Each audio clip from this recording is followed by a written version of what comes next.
Hi hello नमस्कार जय जगन्नाथ। आज आउ गोटे नुआ रेसिपी नहीं आसीगली। आज आज आम ओडिया स्टाइल आंबुल दे सोरिष तरकारी माछ तरकारी। चलते वीडियोटी स्टार्ट करवा।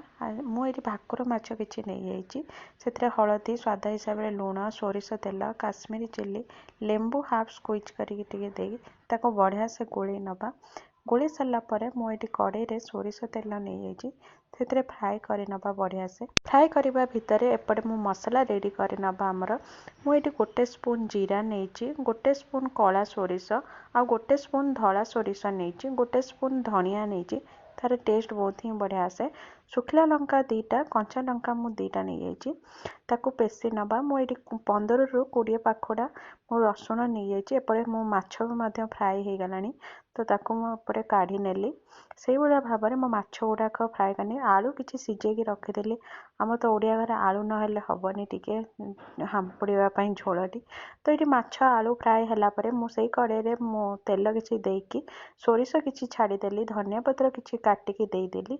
टमाटर ये मुझे दीटा बड़ टमाटर नहीं किसमिश किसी काश्मीरी चिली देकी बढ़िया से गोल नेली। जो पेस्ट मसला सोरिष मसला पेस्ट करती देदेली। ताकू बढ़िया से गोल देवी। से किसी गरम पानी देवी। मु डायरेक्ट एमती कषिबिनी सोरिष को पानी रे फुटे फुटे तार कंचा स्मेल टाको जीवा पर्यंत कषिबी। मसला मोर हो गलानी तो मुझे आलू को जो भाजिकी रखी ताकू देदेवी। आंबुल खंडे मुझे देदेली कारण टमाटर नहीं तो आंबुल बेसी नेबिनी, बेसी खटा खटा लगे। तो आंबुल को देकी गोले सारापर मु आलू को जो फ्राए कर रखी देकी 1 मिनिट जाए कषिबी। तापर ये कषि गलापर मुझे गरम पानी डायरेक्ट गरम पानी ही दौची। माछ तरकारी केवे ठंडा पानी देवेनि ना कौन हुए स्लो हो जाए कुकिंगटा तो टेस्ट भल आसेनी। तो गरम पानी ही देवी। पानी फुटी गलापर मुझे कंचा लंका देदेली। माछ को देदेली जी मु फ्राए करी माछ मुझे मीडियम फ्लेम रे ही 1 मिनिट फुटी गलापर घरे कुटिकी गरम मसला रखी देदेली। गैस को ऑफ करके धनिया पत्र देदेली। आम माछ तरकारी रेडी गलानी केते सुंदर देखा। चलते आम ए प्लेटिंग करवा।